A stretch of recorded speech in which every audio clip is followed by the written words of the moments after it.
ാണ് ഉത്തരാഖണ്ഡിലെ ഹിമപാതത്തിൽ 4 പേർ ഇപ്പോഴും കുടുങ്ങിക്കിടക്കുന്നു എന്നുള്ളത്. ഇതുവരെ 47 പേരെയാണ് രക്ഷപ്പെടുത്തിയത്. 200 പേർ അടങ്ങുന്ന സംഘമാണ് ദൗത്യത്തിന് നേതൃത്വം നൽകുന്നത്. രാകേഷ് തുടരുന്നുണ്ട്. രാകേഷ്, അങ്ങേയറ്റം ദുഷ്കരമായ രക്ഷാദൗത്യം ആണ്. നമ്മൾ കഴിഞ്ഞ ദിവസം ചിത്രങ്ങളിൽ ദൃശ്യങ്ങളിലൊക്കെ അത് കണ്ടതാണ്. ഇപ്പോഴും ആ രക്ഷാദൗത്യം തുടരുകയാണല്ലോ, എന്താണ് വിവരങ്ങൾ?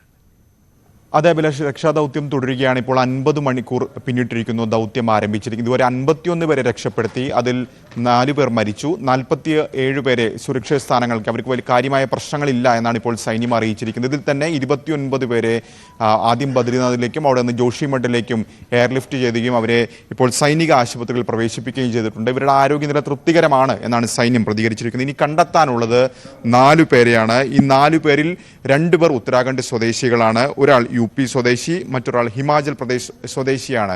ഇവരെ കണ്ടെത്താനുള്ള ശ്രമം തുടരുകയാണ്. ഏതായാലും സൈന്യം ഇപ്പോൾ അറിയിച്ചിരുന്നത് ഏതാണ്ട് 8 കണ്ടെയ്നറുകളായാണ് ഈ തൊഴിലാളികൾ കഴിഞ്ഞിരുന്നത്. ഇതിൽ 5 കണ്ടെയ്നറുകൾ കണ്ടെത്തി. അതിൽ നിന്നുള്ളവരെയാണ് രക്ഷപ്പെടുത്തിയിട്ടുള്ളത്. ഇനി 3 കണ്ടെയ്നറുകളാണ് കണ്ടെത്താനുള്ളത്.